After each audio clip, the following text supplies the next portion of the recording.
3 একটাই ইনকাম, একটা বিপদের দূরত্বে ভয়। এবার আসি ইনকাম নিয়ে। আপনার ইনকাম সোর্স কয়টা? একটা, শুধু মাসের বেতন? ভাই খারাপ না, কিন্তু এটা ঝুঁকিপূর্ণ। কারণ একটাই ইনকাম মানে একটাই দড়ি। দড়ি ছিঁড়লেই সব শেষ।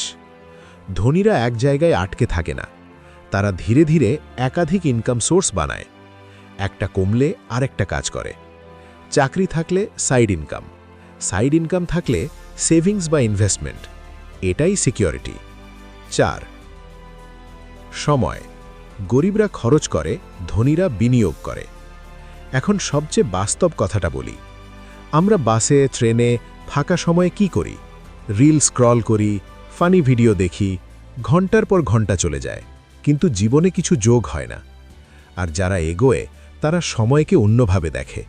তারা শেখে, পড়ে, নিজেকে আপগ্রেড করে, কারণ তারা জানে পকেট বড় হয় যখন মাথা বড় হয়। আজ থেকে একটা ছোট্ট সিদ্ধান্ত নিন। প্রতিদিন 15-20 মিনিট কম স্ক্রল, তার জায়গায় 15-20 মিনিট শেখা। 1 বছরে এই ছোট্ট অভ্যাসটাই বড় পরিবর্তন এনে দেয়। 5 অজুহাত বনাম অ্যাকশন, সবচেয়ে বড় পার্থক্য। এখন আসি শেষ এবং সবচেয়ে গুরুত্বপূর্ণ জায়গায়। অনেক সময় আমরা বলি, আমার কপাল খারাপ, বাপের টাকা নাই, দেশে সুযোগ নাই, সরকার কিছু করে না। কিন্তু যারা ধীরে ধীরে ধনী হয় তারা বলে, ঠিক আছে, আমার কাছে এখন যা আছে আমি সেটা দিয়ে কি করতে পারি। তারা অজুহাত কম দেয় আর অ্যাকশন বেশি নেয়, কারণ শেষ পর্যন্ত আপনার জীবনটা আপনার হাতেই। ভাই, জীবন আপনার, চয়েসও আপনার। আপনি চাইলে সারা জীবন অভিযোগ করবেন, আর চাইলে আজ থেকেই শুরু করবেন।